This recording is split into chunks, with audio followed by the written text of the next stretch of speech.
Hi, I'm Kevin, And I'm Amanda. and we are serving up All that jam.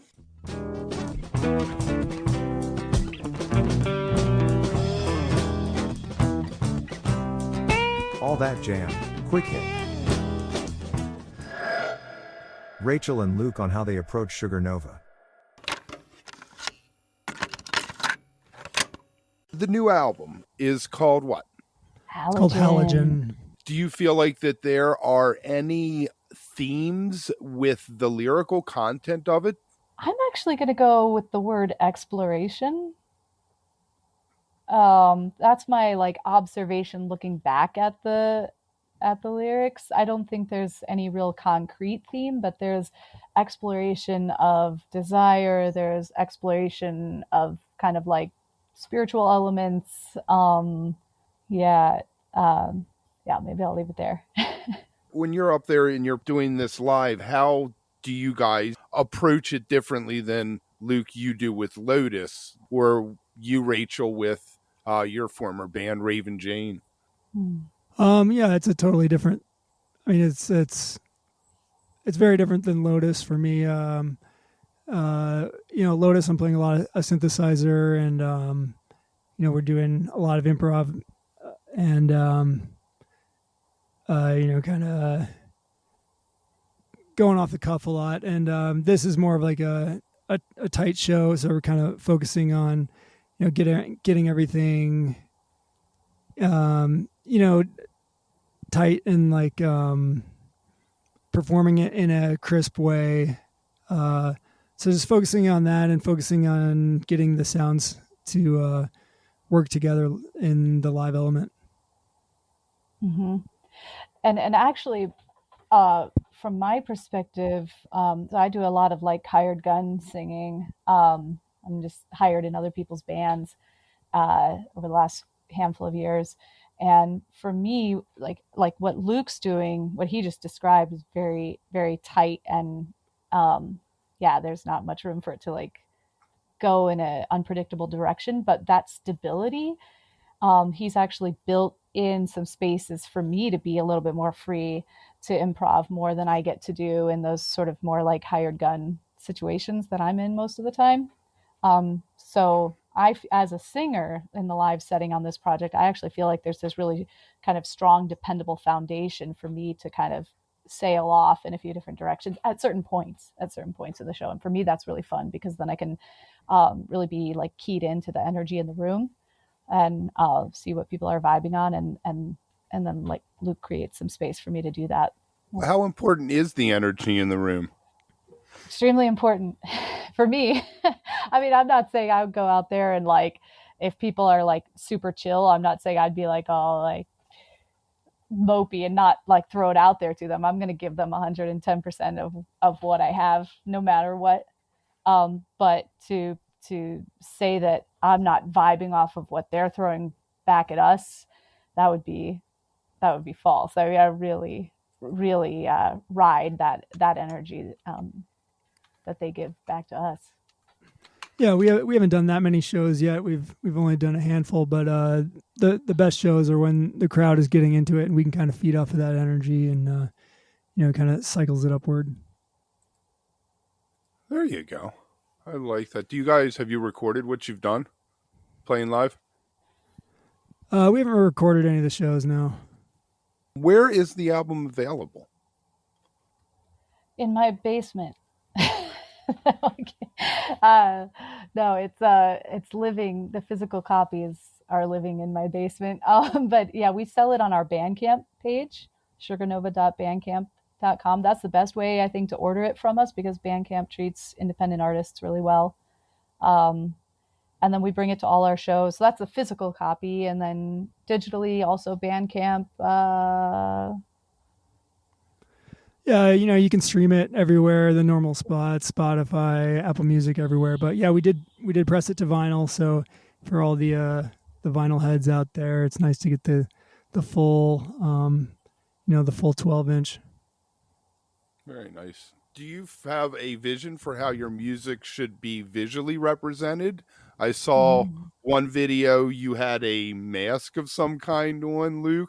Yeah, I mean, I think, we haven't had tons of opportunities with the live show to experiment with that too much, but I think we're trying to present something that's like bright and kind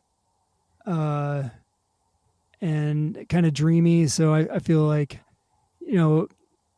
pinks and yellows and kind of glowing colors is kind of the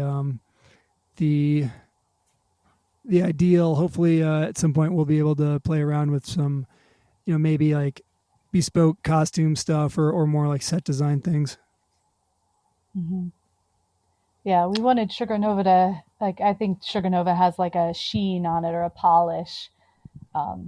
For me, coming more as like a rock musician in my background, like I think it's fun to like lean into the sophisticated side that Sugar Nova has to it. Yeah. There you go. What do you envision the future of Sugar Nova?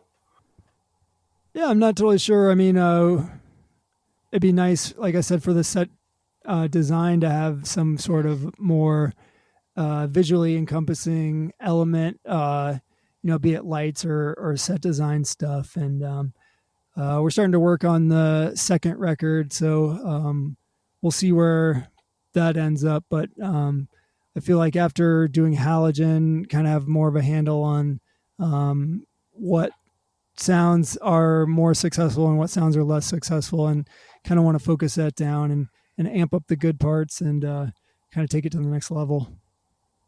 What's the banger? What's the go-to track on the album?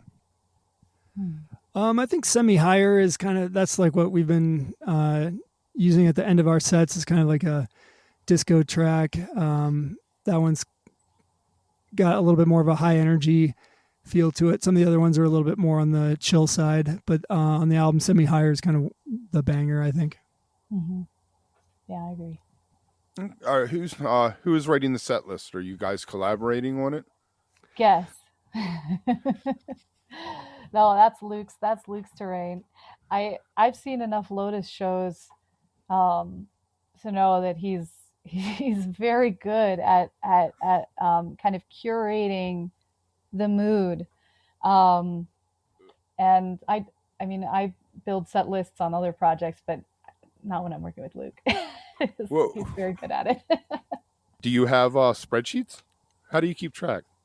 Well, for Sugar Nova, it's all just in the DJ program, so you can pull that up and you can see the tempos and the keys. For Lotus, it's not really a spreadsheet. It's like a giant list of songs, and I'll refer back to what we've played recently, what we played last time we were in that city. But then there's I have kind of an internal formula of like, okay, second set, kind of want to get weird here in the middle of the second set, and first set kind of want to start off with a bang and end with a bang, and then kind of fill in from there, and then try to figure out which things can transition to what. And so it's a kind of a working backwards process. So I bring a little bit of that to Sugar Nova, but it's the show is very continuous. Like we don't really stop between songs. It's kind of like DJ transitions or right into others. So you kind of just have to work out what keys are going to work and what tempos are going to work. So it doesn't feel like, the set's like moving into molasses or something. You kind of want it to be like building energy and then knowing when to break it down and when to pull it back up. So always kind of tinkering and trying to make that flow as good as it can be. So the set list is going to change night to night. Yeah, we've been mixing it up a little bit. Right now, we're still a really new project in our catalog. It doesn't go too deep yet. But as we start adding new tracks into there, but even with what we have, it's been different from night to night. Yeah. And it's been really cool for me to see how the energy shifts. It's like you're telling a different story when it's flowing in a different way. Sure. Yeah. It's choose your own adventure. Yeah. Do you have certain songs that you view as openers, closers? Yeah, for sure. I kind of like to get in the groove right away in the beginning, so have something that comes out a little on the dancier side, and then obviously want to finish on the high energy, and then so it's kind of knowing when to put those like more chill moments, how to get into those, and for this tour that we're on with Future Joy, the end of the set has been a collaborative, so we bring on Emily to sing with Rachel, and then Zach comes out to play saxophone. So it's kind of a building, kind of like the Talking Heads, Stop Making Sense kind of thing, where it keeps adding members to the performance. Right now, do you do any covers, or is it all original? Yeah, we got a bunch of covers. We have one cover released on Spotify, "Somebody to Love," and that's a real high point of the show. Yeah, we do like a deep house version of Jefferson Airplane. It's cool. It's really cool. Nice. And we also have that My Morning Jacket cover. Yeah, from the Halogen record, we have the My Morning Jacket cover. That's another Touch Me. highlight of the show. Touch Me, I'm gonna scream. Now, what goes into choosing a cover for a project like this? I mean, we want to get something that we can make fit into our sound. So, even if it has to, I think it's maybe a positive if we can alter the genre from the original a little bit to fit it into the Sugar Nova sound. But I don't know. I think it's kind of just trying to find a song that is known enough by people that it can connect with them, and people can recognize it, but then still have the ability to put our own spin on it. Mm-hmm. That isn't overdone. Yeah. And I don't know if Luke knew this, because he had the idea of doing the Jefferson Airplane cover, but that's a song that's been like in my repertoire forever. I love doing Jefferson Airplane. I've done them with my college band and everything. Even before that, I was doing Jefferson Airplane Grace Lick stuff. And so when he brought that idea to the table, it was like a dream for me. You're like, I got this. Yeah, and just to bring it to a totally different genre was so exciting. Yeah. If you are enjoying All That Jam, please like and subscribe to our social media channels at All That Jam Pod on Twitter, Instagram, and Facebook, or visit our website, allthatjampod.com. Make sure to sign up for our email list and tune in every week for new episodes. Also, look for full interviews on our YouTube channel. And remember, stay beautiful, but don't stay underground too long.